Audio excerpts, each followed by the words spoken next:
Hey, welcome to Film Fanatics, three film geeks discussing movies new and old. My name is Dan. My name is Justin. And I'm Nicolas Cage. Who we'll hear from a little bit later in the show. That's right. That's right. This week, the second Sin City installment finally gets released. The third Expendables installment comes out, and the 46th Woody Allen-directed film is here. We'll also review a new Daniel Radcliffe film, What If?, and Nicolas Cage in our home media moment, Joe. In our top 5 this week, based on Sin City, A Dame to Kill For, we'll reveal our favorite films based on graphic novels. Our triple feature of older films this week is new classic Hitchcock, listener's choice old classic True Stories, and our Oscar nominee A to Z film is Amour. Well, before we get started, there was another big celebrity death lately, of course hot on the heels of Robin Williams and Lauren Bacall. Lord Richard Attenborough died at age 90. This guy has 2 Oscars for directing and producing Gandhi. He's won 4 Golden Globes. And I would say people of our age group know him best for Jurassic Park, the remake in the 90s of Miracle on 34th Street. He played in Mel Gibson's Hamlet as well. Joe, this one was, not unexpected. An older gentleman, obviously. But, still somebody that we sort of grew up with a little bit. Yeah, for me, obviously Jurassic Park. Yeah. Kind of a big part of my childhood, and I know that his smiling face and just his general atmosphere was something that a lot of people liked, and it kind of was something he brought to his roles, and he did obviously direct some really good movies, so I thought it was good to at least mention him. He'll be missed, but he lived a good life and a full one, so... Yeah, and with the 4th one coming out next year... it's sort of sad that he won't get to reprise his role. I don't know exactly much about the 4th one, if anybody's coming back, but... hey, at least he knew it's in development, so it was still going. So, I'm sure that he'll probably have a dedication in there when it comes out. Yeah, you would figure. He was just a guy with a whole lot of talent. He did exceptional work as a director and producer. He was awesome as Dr. Hammond. He's one of those people that you don't really think about how much they contribute to filmmaking as a whole, but once you really put it into perspective, it just sticks with you. I've seen a couple of his directed films. Obviously, Gandhi, A Bridge Too Far was one that I didn't really think about, but was a really impressive movie for its time. I think he brought a whole lot to the industry, and I am truly, truly going to miss his presence. And he's somebody that the younger generations probably don't know his name, but they know his face. Anybody, Jurassic Park, everyone pretty much has seen. Welcome to Jurassic Park. Right. It's one of the most iconic lines of the 90s, for sure. Mm-hmm. You're right, Joe. Good to mention him at the top of the show here just a little bit. But now we move to our new releases, and this week we start off with Sin City, A Dame to Kill For, a huge disappointment at the box office, opening in 8th place this week. So Joe's going to tell us about that. Sin City, A Dame to Kill For is a crime noir thriller and sequel to the comic book-based Sin City film, once again directed by Robert Rodriguez and the author Frank Miller. It has an all-star cast that returns such as Bruce Willis, Mickey Rourke, Jessica Alba, Rosario Dawson, and newcomers come along like Josh Brolin and Joseph Gordon-Levitt. The film was made up of 4 separate stories, with the primary one on a revenge tale following Dwight, once again, as he falls into a web of betrayal of the Dame to Kill For, played by Eva Green. After 9 years of waiting, is this sequel really worth it? For most fans, I would say yes. The movie looks as great as it ever did, with the picture crisp and the color rendering awesome. The stories based on Miller's original ones are great as always, especially The Dame to Kill For, with Brolin giving a great performance and with Rourke bringing back fan favorite Marv. The only negative is that the 2 stories Miller developed for the film that are rather evident of his weaker writing style in recent years. Still, I think that it was a very enjoyable follow-up, and I would give it a B. Justin, what do you think of Sin City 2? Part of the reason I admired the first film as much as I did stemmed from the fact that it knew what it wanted to do and how to pull it off, being explicit but knowing when to exercise discretion. The sequel, however, throws it all on the table, whether we want it to or not, and left me with the impression that the only reason the first one worked so well was just an immense case of dumb luck. Once again, we find our film with 1 short bit and 3 larger stories, but unlike the last film where all could be admired for their own reasons, there was only one that was really, really good, which was A Dame to Kill For. That's not to say that the others are bad, with the exception of Rodriguez and Miller's homebrewed Nancy's Last Dance, but they just don't manage to work as well with the style and 3D, which I'd argue is probably the best 2014's had to offer in the style. It has that same hard-boiled pulp feeling that I loved in the original, but once A Dame to Kill For wraps up, the film goes back to its same flawed roots and never manages to put itself back together again. Although I can't say it deserved the poor box office numbers it's been getting, I find it heartbreaking that after 9 years this was the best that they could offer, and I give it a B-. It really is such a disappointment all the way around. I sort of liken it to, as a music fan, the Guns N' Roses album, Chinese Democracy. We waited 15 years for this album that they kept saying, hey, it's coming out, and then it was just a turd. This is not quite that disappointing, but, especially after me just having been exposed to the Sin City world a couple of weeks ago, it's just disappointing. Like the first one, it looks fantastic. The stylized nature lends itself perfectly to 3D. I couldn't agree more, Justin. It's far and away the best 3D of the year. 3D was awesome. The 3D was fantastic. It's made for it, really. Absolutely. Especially the comic line things when they had something coming at you, when there was like one of the dream sequences. And it wasn't overkill, though, either. It was cool, it was subtle, but especially when, it was just the rendering of the comic book panels. That was beautiful. I agree. That is a good point. So I don't have much problem with the look of the film.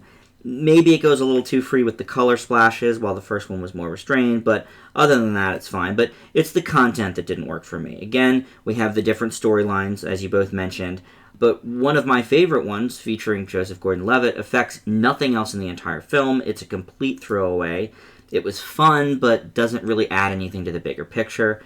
Jessica Alba, again, the worst part of the film acting-wise, and that story just felt like, to me, that it was tacked on because the fans wanted to see Bruce Willis again. So that one didn't really work for me either. The Dame to Kill For is great. Eva Green, fantastic as always. Josh Brolin, great. The constant nudity and silly violence honestly bordered on boring by the end. Eva Green was nude basically the entire film. Nice to look at, but it's kind of like, all right, ho-hum. After 15 minutes. Yeah, we get it. She's nude. I don't regret watching it, and I can almost recommend it, but it is a far cry from the first Sin City. I give it a C+. Which of the stories were previously written? Because I go into these, without much knowledge of that. The first little one with Marv, where he doesn't know where he is, and of course Dame to Kill For. The Joseph Gordon-Levitt one and Nancy's Last Dance were... Well, it shows. And I'm not surprised to hear that at all. To speak against the case of the over-the-top violence, one of the good things is that it is mimicked directly from the comics, so that is Dame to Kill For. So they were being accurate. In regards to the other stories, well, Frank Miller is a lot less restrained than he used to be, and his comics have become notorious the last decade or so for just not being as good. Like, he over-sexualizes women, his violence is over the top, his symbolism and themes are all in your face.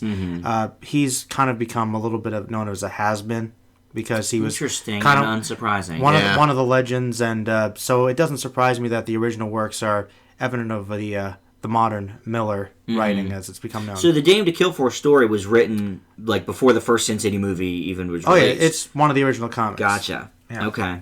Yeah, all of that information is unsurprising based on how the film turned out. Yeah.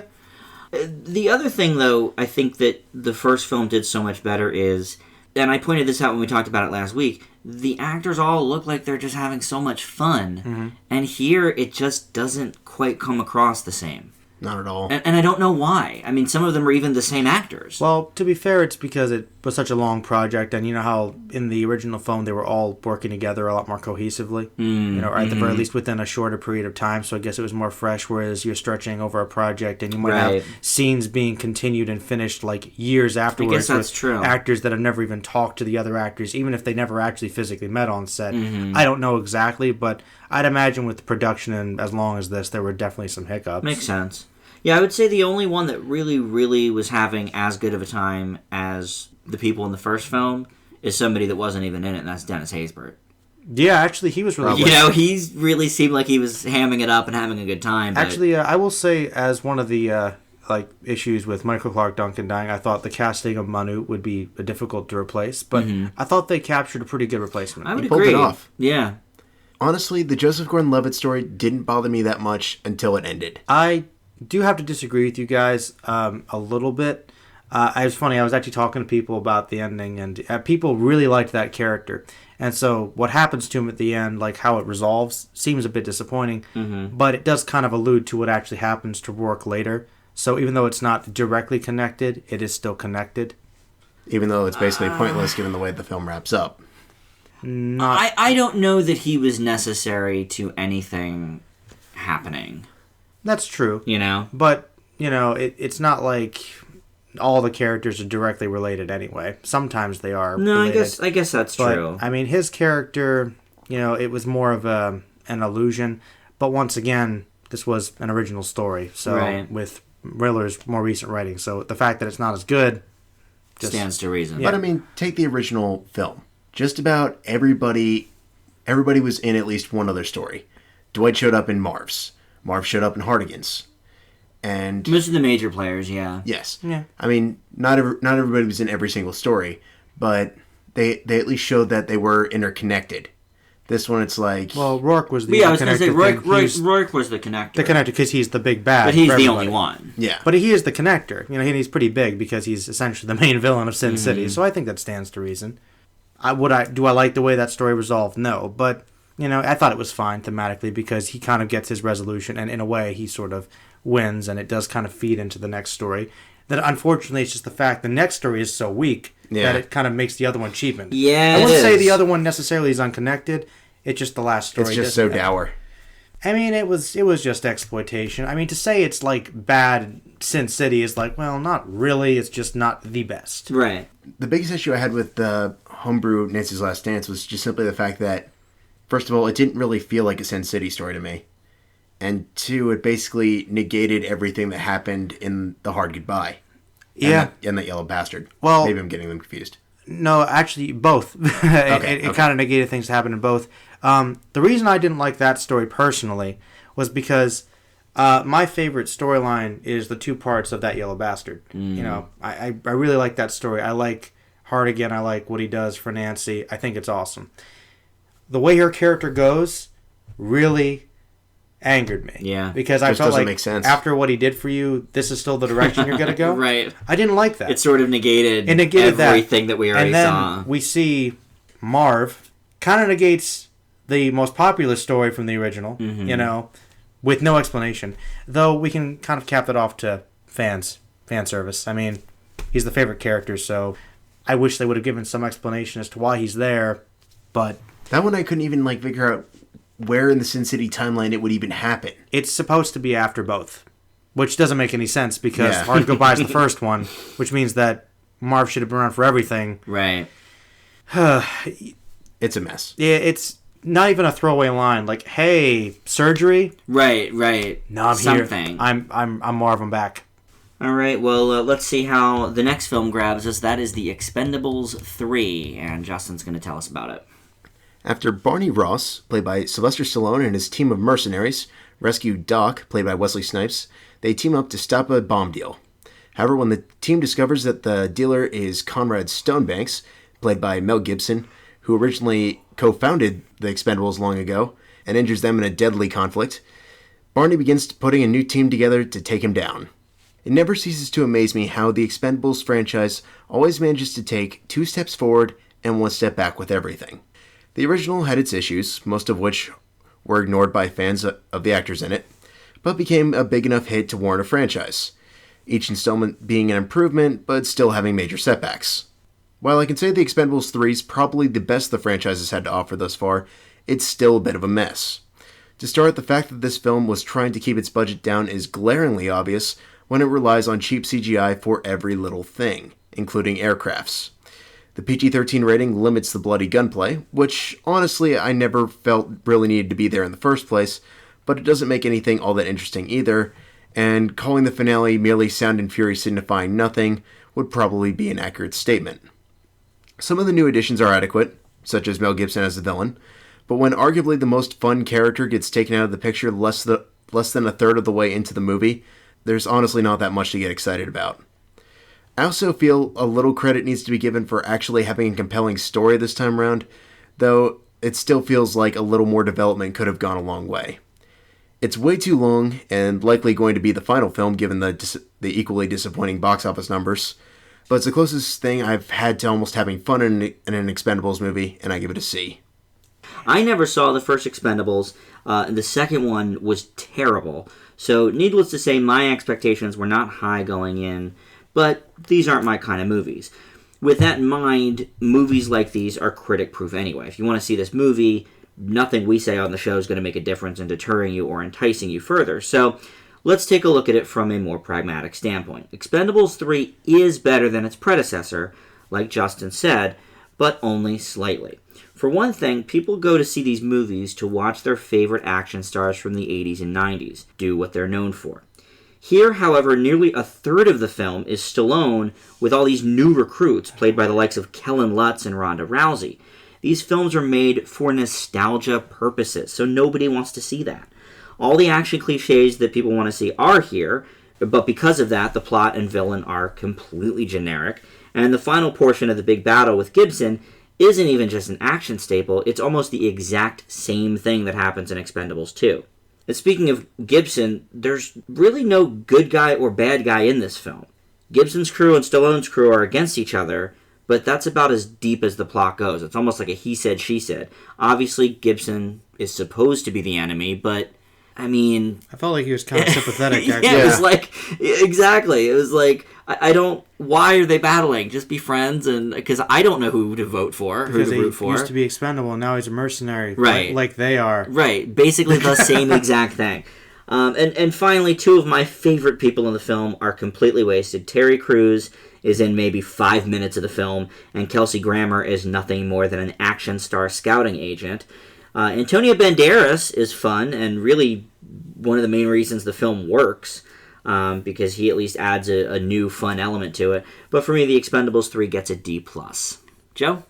Just want to go on record and say I hate the Expendables movies. They're terrible. And I don't know if these films are for anybody, Dan, to be completely honest with you. Now, The Expendables is this idea that is really awesome. Mm-hmm. I mean, you get all your like favorite old action stars together to have fun, just like take on a bad guy, old school style. I mean, it's a really cool concept. It's just that here it's executed so horribly because they jam-pack so much into it. A lot of explosions, a lot of loud noise, and then it just goes bam, action scene after action scene with no time to breathe, and then a lot of boring, lame jokes. Mm-hmm.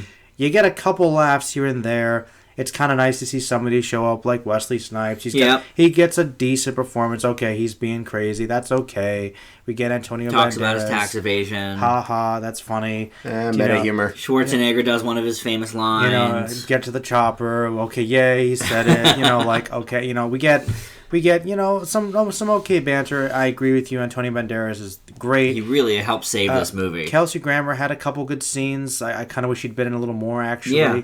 I would have liked to have seen him do something. It would have been cool to actually see him maybe get some gunplay. It might have been funny. I don't know, something. Bruce Willis not being in it, he should have been in it. There's a couple people that should have been anyway that are absent from these films. The point is, though, it doesn't matter because they're overbloated, they're Russian.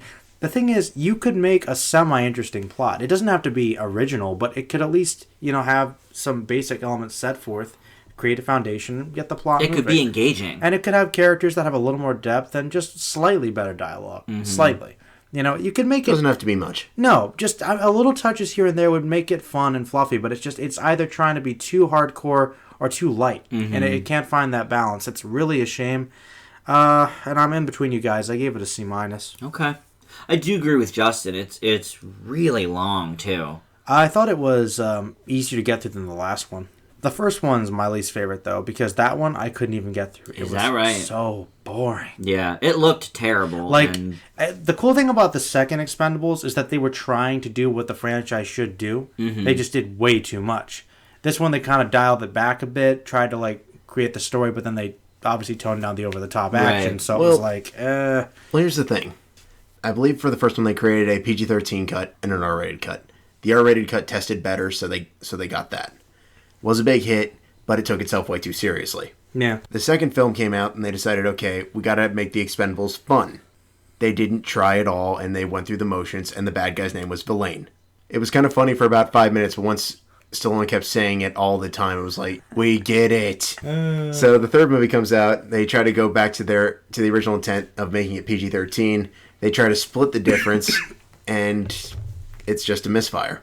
Don't you guys agree, though, that having so many young actors in it sort of defeats the entire purpose? That was actually a big issue I had with it. People come here to say Dolph Lundgren. Right. We don't see these young... Like, first of all, these characters were even less interesting than the old ones because they had previous movies that established them. Literally, the one guy, I think he's like a mixed martial artist, he has no personality. Nothing. No, he's a terrible actor. He throws knives. Mm-hmm. I don't care about him. Right. He can die. That's fine. Bring back the old guys. And what do? After wasting about an hour recruiting all these guys, we just get the guys we originally paid to come see. Exactly. So I'm sorry. It's such a waste.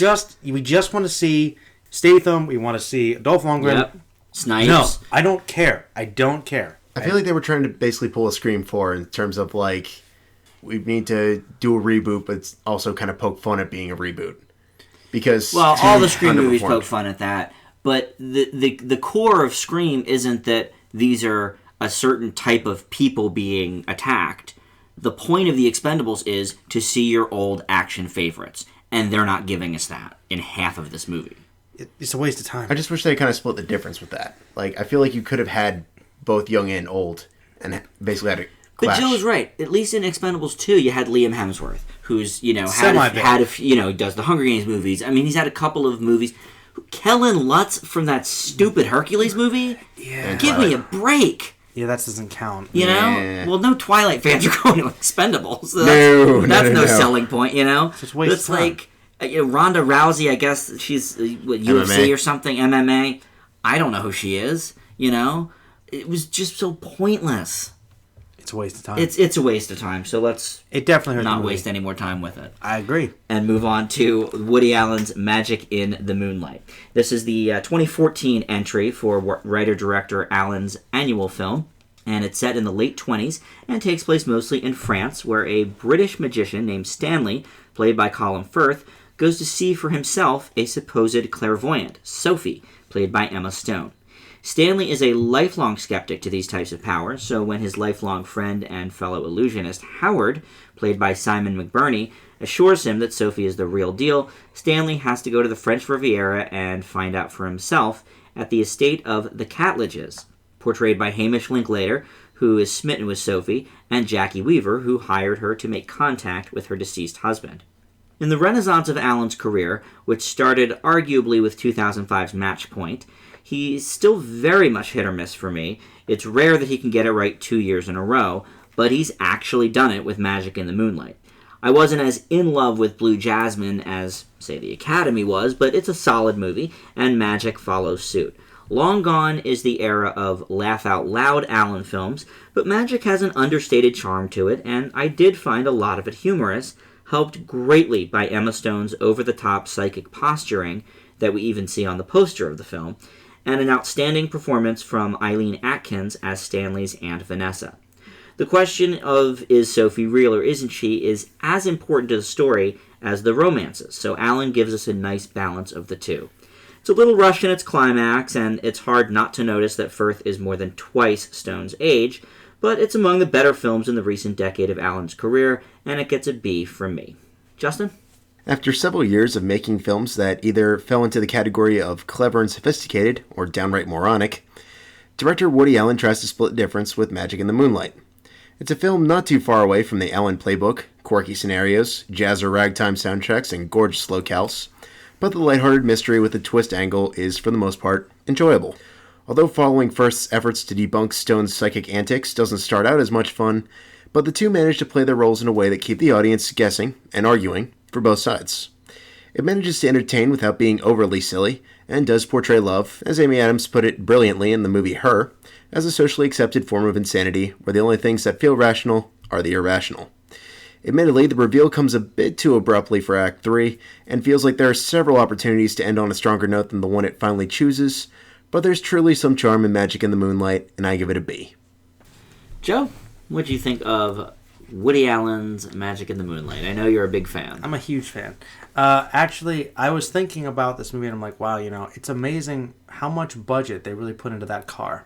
Like, it probably cost them $1 million just for There that were a car. couple really nice old cars. And I'm going to start off by saying, like, I thought that the costumes and the just the sets were beautiful in this movie. Like, the movie looked great. I really felt, it, like, from that opening scene, while, like, we're really in the 20s, you know, it gets me set in that atmosphere.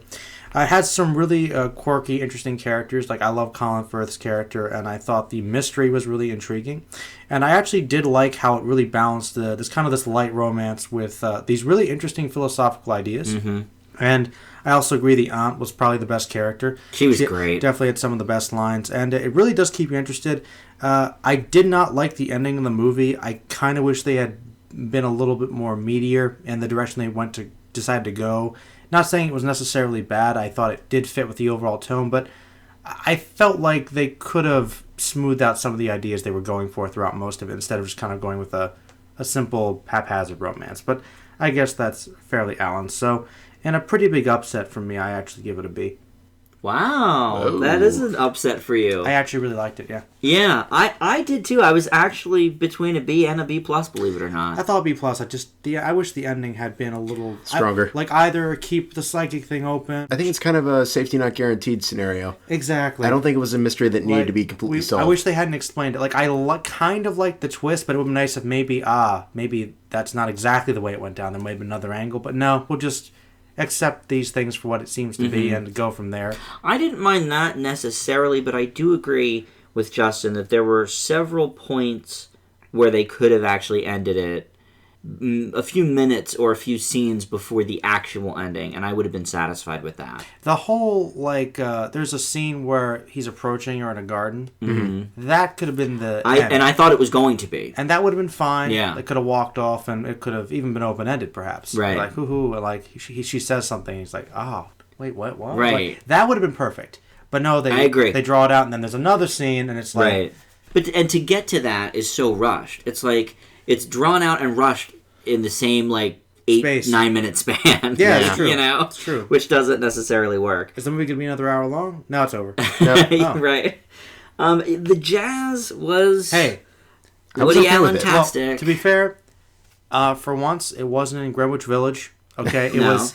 Okay, it was... Number one, it was 1920s jazz. Yes. It was improv jazz, which is not as annoying. Okay? I agree. And there was a good balance of classical music. And by the way, I love the scores he used. Like, when Colin Firth's having that nightmare, and the stage from his bits coming on, from his performance, as it's invading his brain, that's awesome. Yeah. It was a great use of the score. It's a great piece of operatic music, so, you know. But why does Woody Allen have to do the jazz in every movie? Here, you're right. It was placed well. It was era appropriate. And it wasn't used in every scene. It wasn't used in every scene. Sometimes there was silence. You know. Well, the answer is very simple. Because it's, you know, pretentious, artsy, New York coffee house music. I mean, I'm sorry. Well, here's what I think it's the scene. It's the scene that he likes to be a part of. So it is his scene, but here's what I also think. I think it creates a bad image, it's honestly. his scene from when he started in the making 70s. movies. Yeah. You know, it would be like if a contemporary director today made every movie like it was 2014 for the next 40 years. It doesn't apply to everything. Like Midnight in Paris, okay, it took place also a long time ago. I think it was the 20s as well, right? Midnight in Paris. So, okay, you use the jazz there. Blue Jasmine? Not entirely necessary. Not entirely necessary. Match Point? Wholly unnecessary. And the thing is, it's the same type of jazz, Yes. too, from the same era. Like, It's bothersome. Like, you can tell he's using the same tracks that he used back in Annie Hall. I feel like in Match Point he tried to give it a little bit of a darker tone with the jazz. I mean, it's been a while since I've seen it, but you have to admit, though, he could mix it up. He could. A person could mix it up, yes. I mean, don't get me wrong. Sometimes it's appropriate. It's just that, like, I thought it actually worked in Sleeper. There are some good scenes where it was kind of humorous. Yeah. You know, but that was because it was a joke, because it was like he was stuck. Right. And it was still jazzy in the future. Yeah. Well, Joe, you and I saw I Origins together, which we reviewed on last week's show. And before the previews, we had said, hey, next week we're going to do some Magic in the Moonlight. And we agreed that we hadn't seen any previews for it. We hadn't seen anything. And then a preview came on, and within like 2 seconds, I knew oh, well, this is Woody Allen. Yeah. And I turned to you and I said, oh, well, here it is. And then it was. And I continued, and I'm like, the jazz. Yeah. I saw the characters talking. It sounds like Woody Allen. Yeah, it's Woody Allen. And it's not necessarily a bad thing to have your stamp. But I don't think you should be predictable either. But, right. Like, if people can see you coming a mile away, people aren't going to see your movie because they think they've seen it already. Right. Yeah. And most of the time, they're not that far off. There are elements of magic in the Moonlight that we've seen in many of Woody Allen movies in the romance part. Which is why I really liked the whole psychic, clairvoyant bit, because that was a new twist. I just wish that he would mix it up a little bit in his plots. I just wish he could, stylistically even. I just feel like he doesn't have as much range as he used to. I mean, there's a time and a place. I'll agree with you on that. But at the same time, it's his thing. It's not like he's losing money on this either way. It's not like they cost $1 billion to make. But... I don't know, man. Well, the actors work for practically scale because they're working for Woody Allen, the late great. Well, he's still alive. I was going to say not late yet. In terms of late as being relevant. Oh, yep. I don't really mean that. Yeah. Well, half. No, you do. Only a little bit. Partially. All right, well, let's move on here from Woody Allen to What If? And unfortunately, this one lasted a week at the theater, so Joe did not get to see it. He was going to the other day, and it wasn't playing anymore. Didn't even know it existed. So this one is just for Justin and I, unfortunately, but Justin's going to tell us about it. Wallace, played by Daniel Radcliffe, is a medical school dropout, still struggling to let go of his ex when he meets his potential soulmate, Chantry, played by Zoe Kazan, at a party. Sounds like Woody Allen movie already. Exactly, right?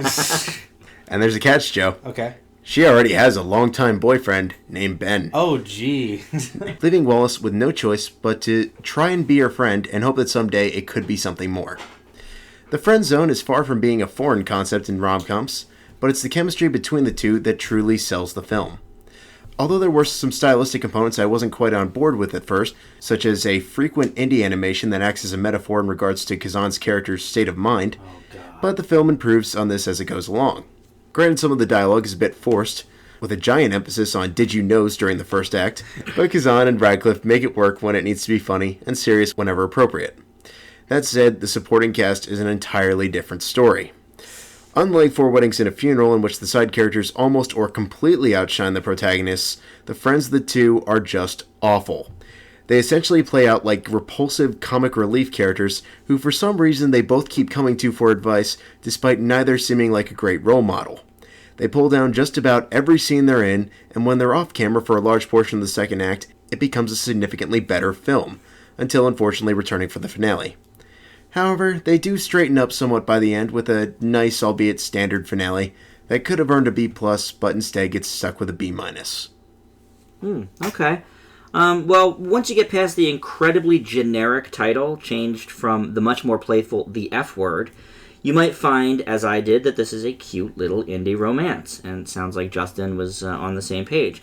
Radcliffe and Kazan are adorable together, and I do disagree with you a little bit on the side characters. I thought Adam Driver specifically provided some hearty laughs here as mutual friend Alan.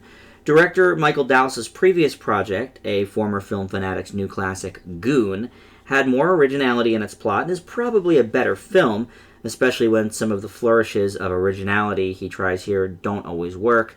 I'm thinking specifically of that animation bit that kept surfacing that I just couldn't get behind. But if you strip those away, you do have a winning script, great leads, and a few laugh very out loud moments, so What If gets a B from me. I do agree that most of the side characters I wasn't really on board with, but I thought Driver was funny, and, to speak to your point of why do they keep going to these people, I'm sure we all know people that continue to seek advice from horrible, horrible advice givers. So I found that to be fairly relevant. I mean, they're mutual friends with these people. It sort of seems to fit. I mean, with the case of Driver, it seemed like Radcliffe's only real friend at the moment. So basically, yeah. So that one I can at least understand, but Kazan constantly coming to... I can't even remember who she's played by. Yeah, I don't know. But just... Well, but you have to consider this. She is in this serious relationship with the other guy, Ben, so there's only a limited number of people she can really talk to that aren't going to, maybe go inside that inner circle and tell Ben what's going on. True enough. So, I don't know, I sort of gave them a pass for that. I agree, it could have certainly been better, but I think it takes some of the indie cliches that we know and doesn't use them, which I liked. You know, it falls into slapstick even a couple times, and you certainly don't see that too much in your typical indie. So. No. So I like that. And I mean, after a while, I could kind of forgive the animation bits just because she was an animator, so it did kind of make sense a little bit more as it went along. I guess. It still didn't do it for me, but yes, I mean, I got the connection that she was an animator, so her animations are coming to life. First time around, kind of awkward, but got a little bit better once you saw the pieces fit. Well, they really only used it like a few times. Yeah. So either, go big or go home. Either use it or just throw it away completely. True enough. To do it and only use it 3 or 4 times just sort of seems weird, Yeah, but that was probably taking a good chunk of the budget. Well, yeah, that's true. I'm sure this didn't have quite the budget of A Magic in the Moonlight, as it were. Yeah, no, probably not. All right, well, let's get Joe back into the conversation with the film of his namesake, Nicolas Cage film, Joe. Now, the question is, should I do the whole review of my Nicolas Cage voice? No, please don't. Please do. Oh, God. I don't know, I hear differences. Which one should I go for? I'll give you a little bit. Oh, God, not the bees. No. Joe is a 2013 drama film directed by David Gordon Green and starring Nicolas Cage and Ty Sheridan. It was based on the 1991 novel of the same name. Cage plays the titular Joe Ransom. Joe is a man living in a close-knit rural community, an ex-con with a violent and troubled past, but a good heart. Interestingly, he is the most popular man in town due to his good nature and his sense of fair play. He's struggling to stay out of trouble until a young drifter boy named Gary, played by Sheridan, starts to work for him. As he takes the boy under his wing, he can't help but ignore the abusive father or the town psycho with a grudge against both himself and Gary. Could we truly have a good Nick Cage movie? This critic says we do. Ooh. Joe is slickly directed, depicting a harsh, dirty, and often cruel environment that seems all too real. The cinematography uses the landscape and shadows beautifully, and the music fits the tone perfectly. The dialogue is genuine, and the natural reality of these characters is so poignant that you can't turn away. I do admit there were some cliches, however, I do think the ending was still very satisfactory, and I give it an A-. Ooh, very nice, Joe. Probably the first A- from a Nick Cage movie in a long time. Well, The Rock, maybe? I don't even know, the last... Kick-Ass? I don't even really think but of that. I wouldn't call that a Nick Cage movie. I liked him in... I liked him in he was in Kick-Ass. it, but... The last movie, I think I really liked him in starring. Bad Lieutenant? National Treasure, maybe. Okay, that's a good one. Good choice. I guess, maybe. That would make sense, also. Yeah. Director Green started out doing indie coming-of-age dramas that were rarely seen, and has since segued into these broad, big-budget comedies like Pineapple Express and The Sitter. With Joe, he returns to his roots, and the result really is a pretty good one. He gets the small-town, backwoods kind of feel dead on, and the performances are decent, proving once again what I always say about Nick Cage: he does best in dramatic or comedic roles. Skip the action. He's terrible in them. He did fire a gun a couple times. Yes, that's true. But I definitely wouldn't call this an action movie. Even in scenes when it might be easy for him to ham it up and go over the top, he shows restraint. The characters themselves, however, are not nearly as strong here as they are in similar films like Winter's Bone or Mud, which, probably not so ironically, also features Ty Sheridan in the lead coming-of-age role. I give Joe a B. Justin? Joe's a film I've been trying to avoid for the better part of this year for one simple reason at the time. It seemed like a ripoff of Mud. It stars Ty Sheridan. Cage seems to be playing a similar role model but kind of a jerk like McConaughey's character, and similar themes of trying to give a youth something to believe in. After watching the film, I almost wish Joe was a bit more of a Mud ripoff, because at least then it would have some sense of direction. Instead, the film bounces around telling whatever story it thinks appropriate for the time, and only really works in spurts. Despite Cage's streak of making terrible films, this is probably his best performance in at least 4 years, truly reminding audiences that there was a time in which seeing a movie starring him wasn't met with moans and groans, and we may someday see it again. Director David Gordon Green tells his story with an intent to feel authentic and real, but more often than not in this film comes across as forced and sometimes a bit stereotypical of Southern culture. Had the man spent a little more time focusing his story, I feel like this really could have been something great. But instead, it's a little more than an average film with some promise, and I give it a C+. Aww. Nick Cage is back, man. He's back, dude. He's back. No, listen. There was definitely... I mean, this movie, Joe the person on this show, has always called this a low-budget mud. Or discount mud. Before we watched it, you used to refer to this movie as discount mud. Sometimes. Yeah, sometimes. And it's not It's a very different far off, story, but though. it's Like, it has elements that are the same. I agree. But the story's very different. I agree. Actually. And I'll be honest with you, I like the ending of this one better than Mud.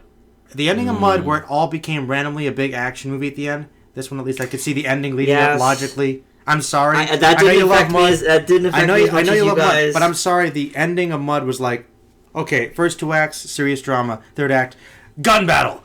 Well, the last, 10 minutes. Yeah. Still, though, you gotta admit, the random change in pace wasn't the best handled. Here, was at a little least, awkward. we could see it slowly building up. However, it was throughout. However, the tacked-on epilogue that's completely and utterly unnecessary is also not too good. Yeah, here's another one that could have ended very perfectly and then continues on a little bit longer than it needs to. Actually, if they'd ended at the time that you think they were going to end it, I wouldn't have liked it. Really? No, because I think it would have been way too bleak and it wouldn't have added any closure to anything. It's a pretty bleak story, dude. But it actually showed that there was some hope at the end. Yeah, some hope. I mean, like that. I can see where you're coming from because with it that. actually showed the power of the man, how important he was, as opposed to, everybody thought everything he did meant nothing. I'm sorry, I'll take the ending where it actually shows, hey, he improved life, and the little cycle with the trees, planting them, a little on the nose, but at least just a little bit. At least it balanced things out. If it had ended there on the bridge, that would not have been a satisfying ending. You could argue maybe it's stronger, but would audiences have liked it? I don't know. On the whole, probably not. Because the movie was pretty dark throughout. Let's give some hope at the end. I mean, good things did happen. That's true. I was fine with it. He met Joe. He was a good guy. And Joe actually turned out to be very decent. I liked the character. I thought he was a great character. Yeah, he was a good character, and so was Sheridan, actually. Mm-hmm. Yeah, he was, but that specifically is really similar to Mud. He's a pretty similar character.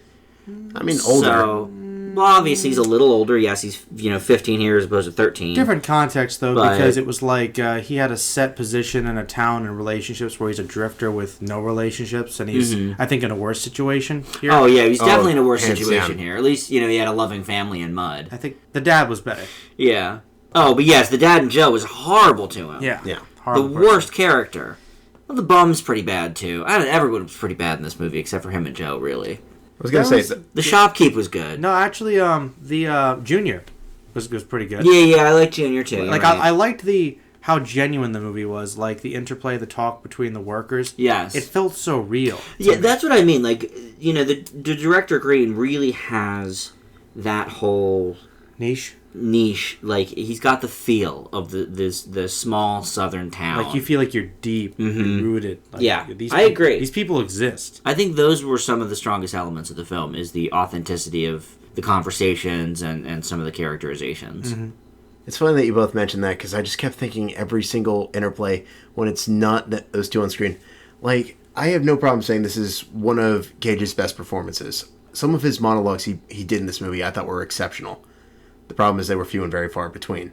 And in between we'd have these moments where they're all working together at their, I guess, kind of blue-collar job. You tell me you didn't like those scenes? Because they're some of the strongest in the movie. Yeah, well, you mentioned it in your review, and I did think... I didn't personally agree with it, but it didn't work for you. Because, that's very... I find it kind of... Justin, have you worked in those kind of situations? I have not, and I'll grant you that. Now, I've done some landscaping with people, and I've worked outdoors with people in rural areas, The random garbled southern drawl was bringing back RIPD flashbacks. But that's, I know, and thankfully I watched the whole thing with subtitles. But yes, but they talk like that, Justin. Sometimes you can't completely understand. There's actual dialects that are independent. It's a real thing. In some mountains, some highly rural areas, it does kind of enclosed off. So I thought it was very genuine. I liked that. And I didn't mind it as much as I do in certain other films because these were side characters. Yeah. You know, it's not like, what's his face from Twilight in The Rover or R.I.P.D. with Jeff Bridges, you know, where this is one of the two main characters and it's hard to understand every line. That's a good point. You know, so I didn't mind it as much. I see where you're coming from. Yeah. The captions probably would have been helpful. I just watched it straight. Well, it's kind of funny when I put it on the DVD you gave me. Actually, it was automatically in subtitles. Had it not been for that, I would not have understood half the dialogue. So Probably, which I think is a setback. I understand authenticity, but there's a time and a place. But now that didn't bother you so much with The Rover. I could discern most of what was being said in The Rover. Okay. Well, Joe, I'm glad you really liked it. Yeah, I thought it was very good. Best Nicolas Cage, I would say, yeah, in at least a decade. Well, I like Sorcerer's Apprentice. I gave Sorcerer's Apprentice probably about the same grade. But there again, not really action-y, more of like a family film, like a National Treasure. Yeah. You know? It's probably the best movie I've seen with him in a while, for sure. Yeah. All right, well, let's move now to our top 5. And this is inspired this week by Sin City, A Dame to Kill For. We're looking at the top 5 graphic novel adaptations into films. And Justin, why don't we start with you for this one? Number 5, Scott Pilgrim vs. the World. It's a completely bonkers source material married beautifully with Edgar Wright's fast and loose direction. The action's vast and expansive, it fits perfectly, and it never feels too big for the world it's encompassing. Number 4, film that we deemed a little bit overrated for its time, The Crow. I think it's dissolved a little bit since then, but I still think it's a fantastic movie. I thought Brandon Lee did a very good job as Eric Draven, and whoever's coming up next for the role in the reboot, they have giant shoes to fill. I will admit, now I haven't seen the movie since it was first out, but yes, I will admit, at the time for me, it was extremely overblown, overrated. I'd love to go back and take a look and see my thoughts on it now as compared to then, because, right, obviously the hype has died down significantly. I was in high school when that movie came out, and it was like all the rage, and it was, you know, to a point of annoyance. So I'm sure that affected how I watched it then. But it's such a good movie, Dan. Oh, it's so great. It's such a cool thing. Where all the goth kids like, oh my god, The Crow. Yeah, oh yeah. And then Kurt Cobain died like 6 months later. It was like, I had to go through it with that. That's why I hate Nirvana. Anyway, that's a story for a different time. Actually, it's funny, on a side note, a great graphic novel that does not have an adaptation as of yet, Johnny the Homicidal Maniac. It's basically making fun of goth culture. Oh. And the guy actually goes to this diner where these two people actually are talking about The Crow, and he's like, God, will you guys just stop? Seriously. Number 3 is V for Vendetta.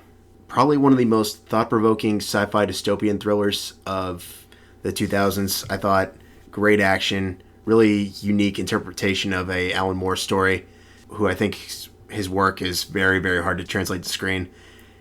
And my number 2, which will certainly send Dan into a rage, Watchmen. People love Watchmen. Watchmen is love it or hate it. I happen to really not like it, but I know that people love it, especially people that have read the graphic novel, so that's fine by me. I thought Zack Snyder did a surprisingly faithful adaptation to a really, really complicated story, and I think it's only gotten better on repeat viewings and both actual director's cuts. All right. Well, I'll go so Joe can back clean up. This is definitely his forte. My number 5 is Ghost World.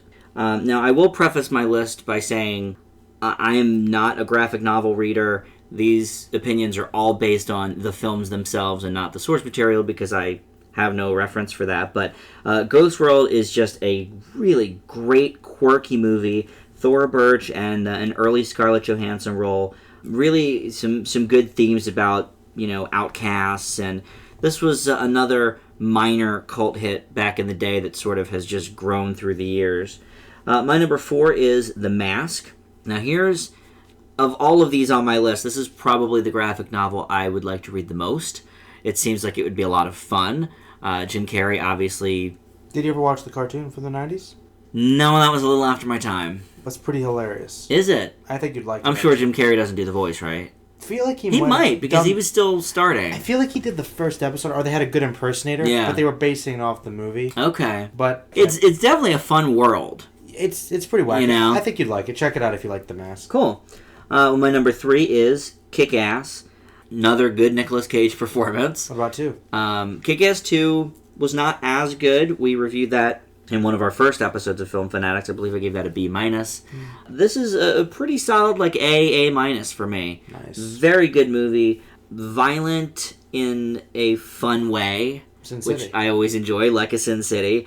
And this is really when I first took notice of Chloe Grace Moretz and knew, okay, this girl has got it. She's so young and really kicking everybody's butt, doing a great job. So I love Kick-Ass. My number 2 is Sin City, the original. We talked at length about this last week when Joe brought it to our old classic. But I really do love this one, unlike the new one, that all of the stories are solid. Each one is as good or better than the last, and there's no stinkers in the mix, and I think that says a lot for the 3 separate stories that Miller wrote. And I think it's easy to see why it's a cohesive thing, because he wrote it, he co-directed it, he had a lot of input on his own stuff. And he acted in it, too. And that's right, and he acted in it, which I don't think a lot of the other graphic novels we're talking about, the artist and the writer is necessarily that hands-on.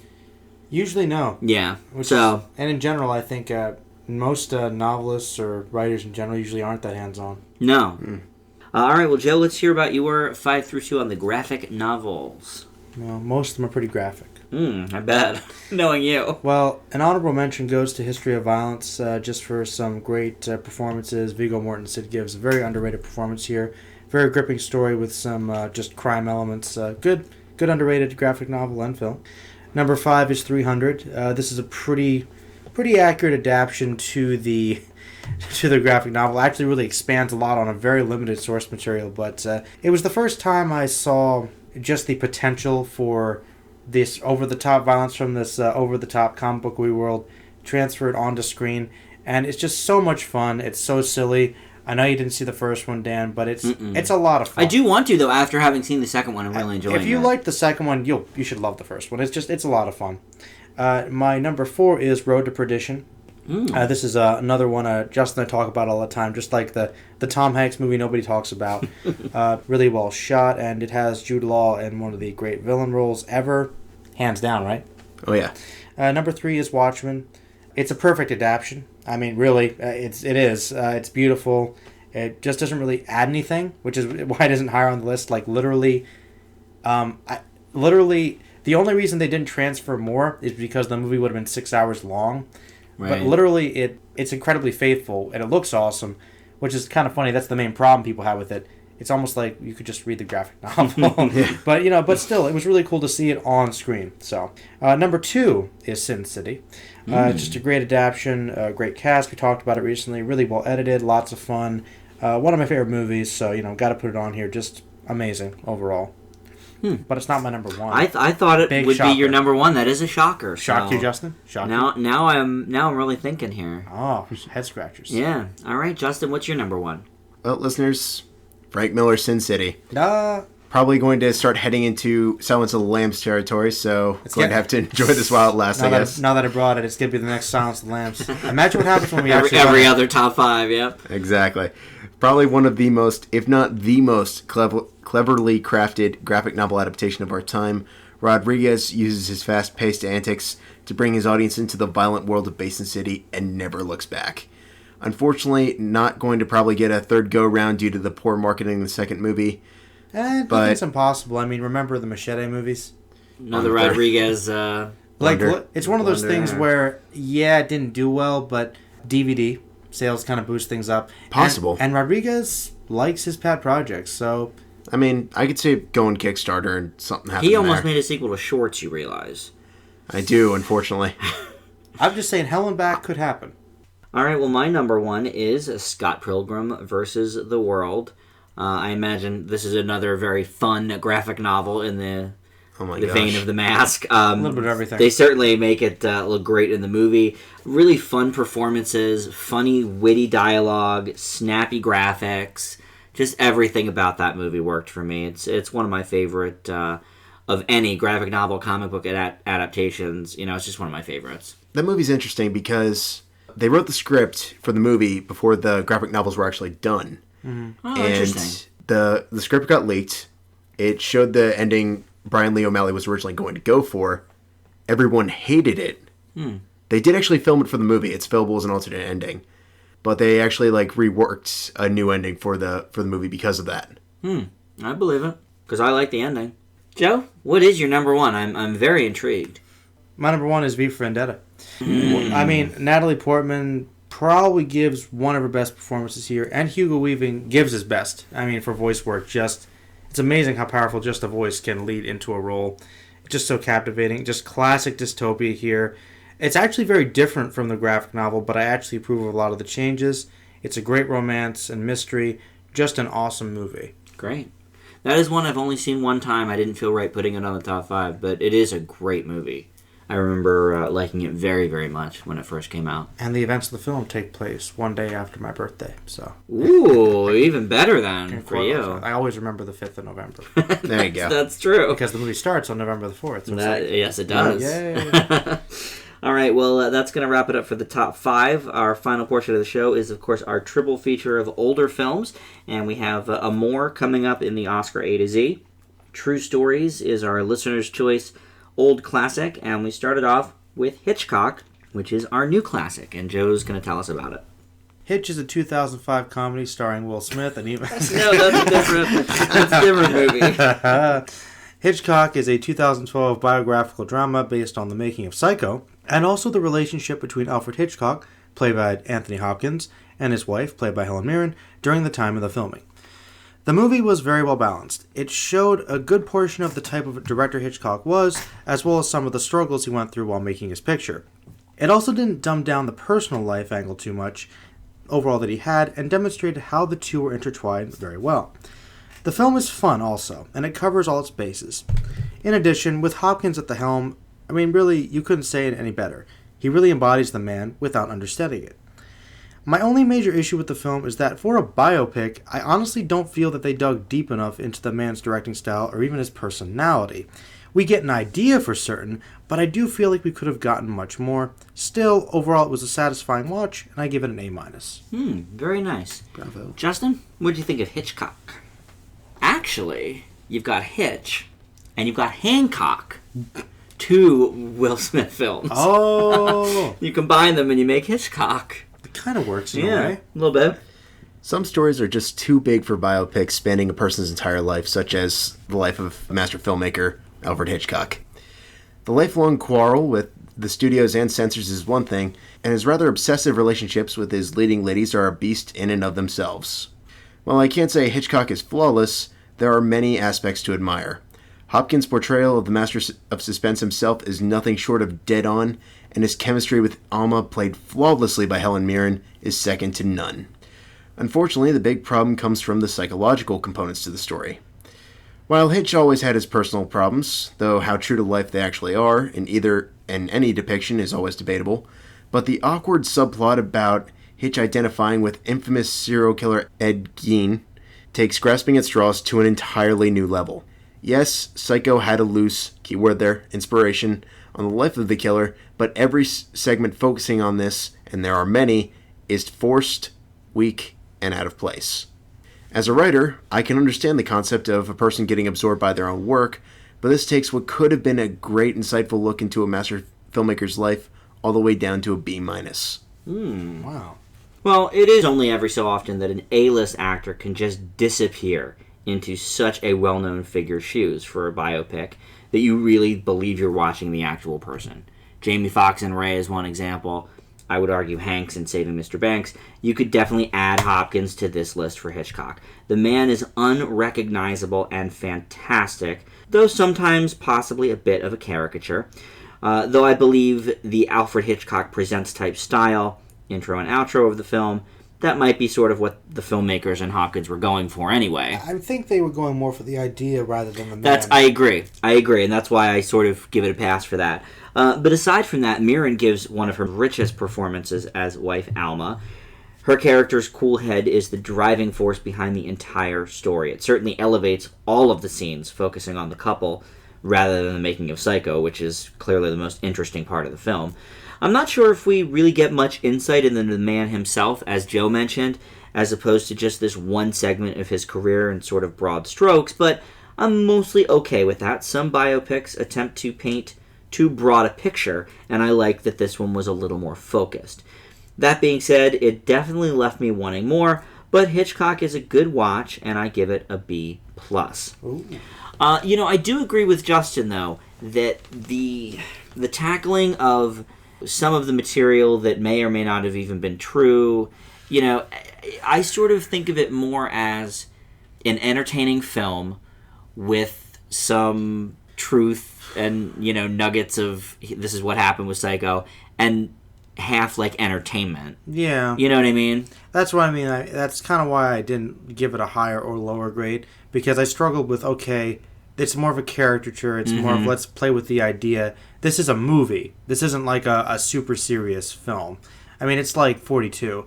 Yes, it's based on some things that happened in the guy's life, for sure. There were some dramatic moments, but there's definitely some exaggerations to make it a big movie-going experience. Right. Yeah. So you got to take that into account. I think overall it worked. I kind of liked the Ed Gein stuff, honestly. I do think it was a little overdone, but I didn't mind the idea of him getting really into the style, because from what I understand, sometimes that did happen. I know with Psycho, he did do some research about the killings, and it was based on those killings to some extent, so... Not as much as you might think. It was based on... Yes, it did take some inspiration from the killings that were prominent at the time, and several others, which is why I think making an entire plot point on that is, like I mentioned in my review, grasping at straws. It's a stylistic choice. I don't know if it's really grasping at straws, though. I think it was just maybe... We don't know exactly how much of an influence it necessarily had on the man, so maybe it was just the director's interpretation. I mean, if there's one thing that's always been mentioned about Hitchcock, it's the fact that he's an obsessive man. He's passionate in that sense, which is both a good and a bad thing, but seeing that aspect of it was just weird, and I don't think it gelled with the rest of the movie. Well, would you say that fits with the general portrayal of the man's directing style, at least? Not particularly, because it's jumping from an already compelling story to, I don't want to say magical realism, but... I don't think it dragged down the rest. It was more like kind of a framework for the story. Like, it's not like I think it diverted completely. I think the primary elements were the struggle to get the film made and the romance were definitely the true main stories. I think the whole Ed Gein obsessive element was there, but I think it was more like a backdrop thing. I don't think it was meant to be like a whole separate story.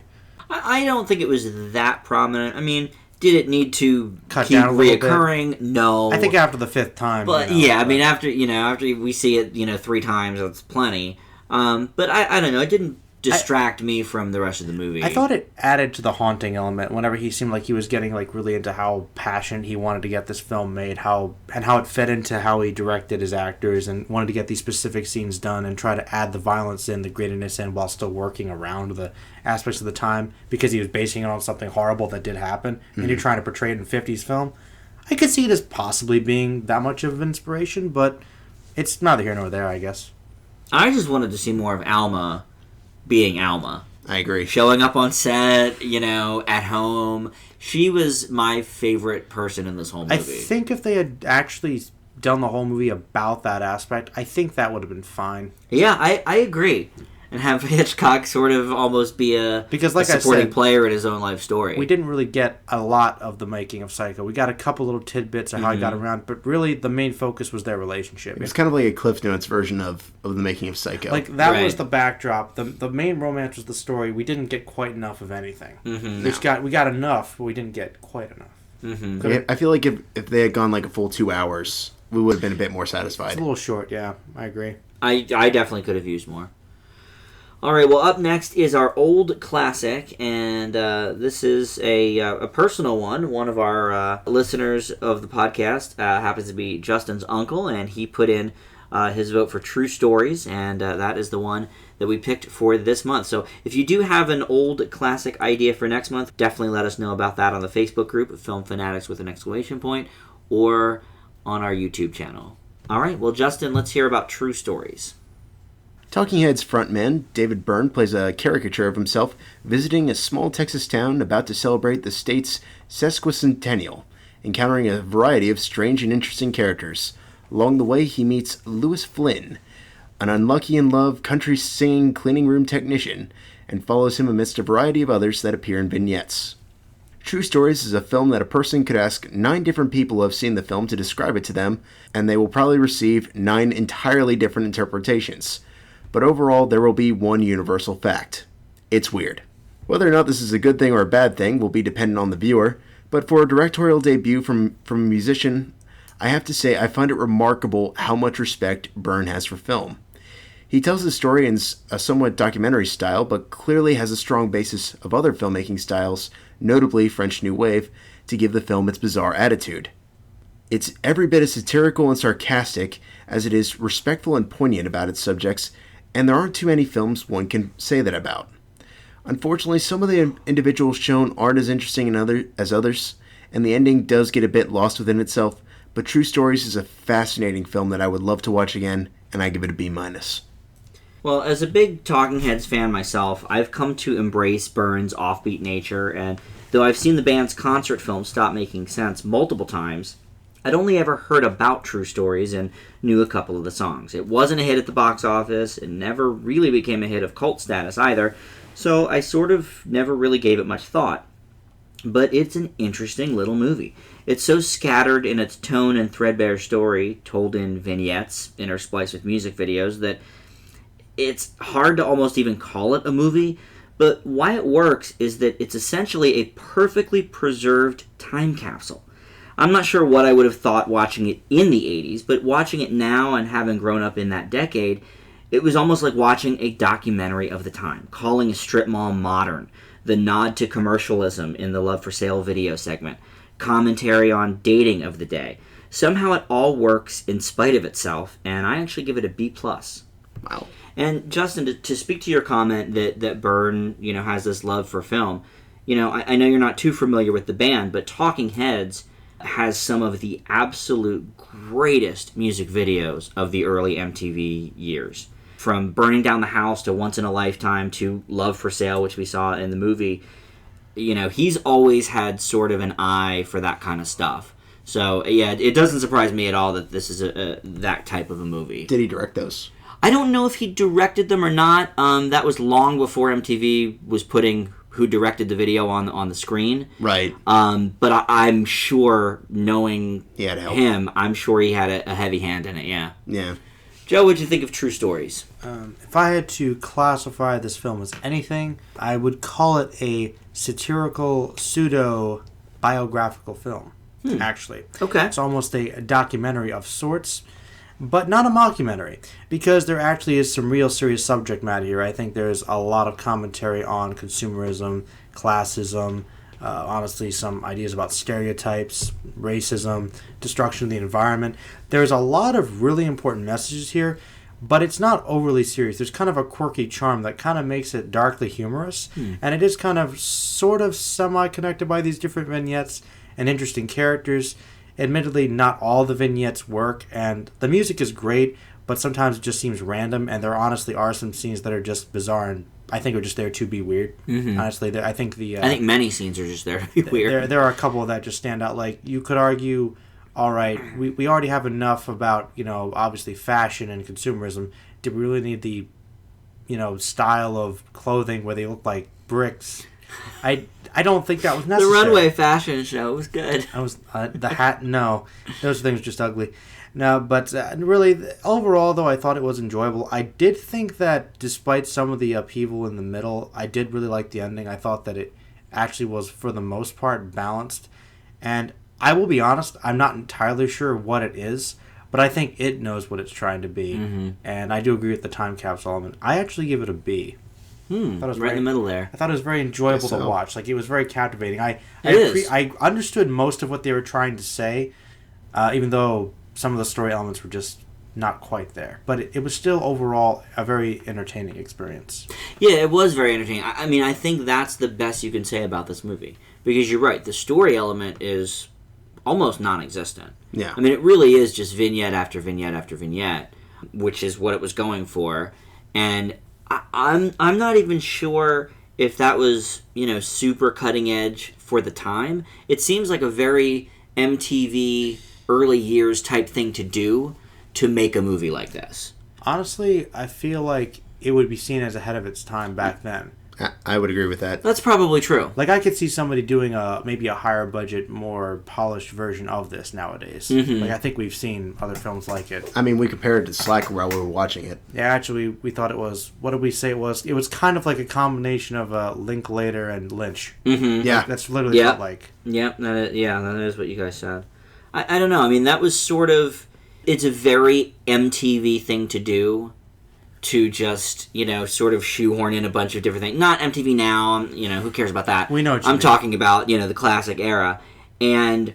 could it almost be said to be like an MTV movie? I was going to say, if MTV Films existed back then... Something they would make. It's something that they would make, just to be weird. It would be like, okay, if MTV could put all its money together to fund a film, this is what we put to cons. This is our artsy contribution. Exactly. This is our generation's music. We'll do something cool and classy and hip. Which is why MTV is such a joke now, because it's so mainstream and streamlined. Back in the day, it was this edgy, super edgy thing. Now it's culturally defunct. Exactly. You've hit the nail on the head. And so that's why I really liked the style of this film. I liked what Byrne was trying to say. I think what saves the movie, I mean, I don't think it's for everybody, but I think if you're open-minded, I think you can really feel the heart here. Mm-hmm. And I think the movie really has heart and charm. I think that's what overall holds it together. I would agree with that. Yeah, good pick from your uncle, Justin. Yeah. Thank you. And enjoyed that very much. I would say the most original pick so far. Well, what was the one by the French guy that... City of Lost Children. City of Lost Children was also, I think, in a similar vein of weirdness. Props to you, Ikari, for that. Yeah. I think this was more bizarre than that. Well, it did have a pretty cohesive storyline. I will admit that, yeah. Yeah. All right, well, our final film of the show is Amour for our Oscar A to Z. This is a 2012 nominated film. And it was up for 5 Oscars, some of the real biggies, too. Best Picture, Best Actress for Emmanuel Riva, Directing and Screenplay, both by Michael Haneke, and it won Best Foreign Language Film. Essentially, it's a story of a couple in their 80s, played by Riva and Jean-Louis Trintignant. Riva's character suffers a paralyzing stroke, and the rest of the film is her struggle with that and how it affects her life, her marriage, and her daughter, played by Isabelle Huppert. If you're a fan of this show, you already know how much I like the film. It's shown up in several of my recent top 5 lists. This was a huge surprise at the Oscars when the nominees were announced, because few had even heard of the film, but it's easy to see why it made such an impact on the Academy and film-goers all over the world. It is a simple but hyper-realistic story that anyone who is elderly or whose parents are can probably relate to. Riva is superb in her nominated role, but not to be overlooked is her husband, who deserves some credit for bringing a stark realism to his character. I will admit on my second watch of the film, I can see how it's definitely a bit slow, but I could also argue it moves at the pace of old age. I feel it is a film that will stick with you, as it has with me, and I give it an A. Joe? Actually, I think the thing that's really impressive about this film is how amazing the acting is. Because I think that if 2 people could capture what it's like to be old and aging and suffering, and 2 people so locked in a long-standing relationship, and to have to go through this, one person doesn't want to let go, another person does want to let go, and just that struggle. I think a lot of people can relate to that. I think it's powerfully done. I thought the camera work was really good. It was not overly done. It was fairly realistic. It was fairly simple. It was basic. It was basic, but I mean, it allowed the actors to breathe and tell their own story. The dialogue was pretty powerful, also very believable. There's really nothing wrong about it. I think it's probably tough to watch for a lot of people. And I did feel like maybe it was a little repetitive after a certain point. It maybe ran a little too long. Maybe after a certain point we got it. I think it could have shaved off 10 minutes maybe. But yeah, I could agree with that. But other than that, though, I thought it was a very well done film, and I don't really have any issues with it. I give it an A as well. Nice. Justin?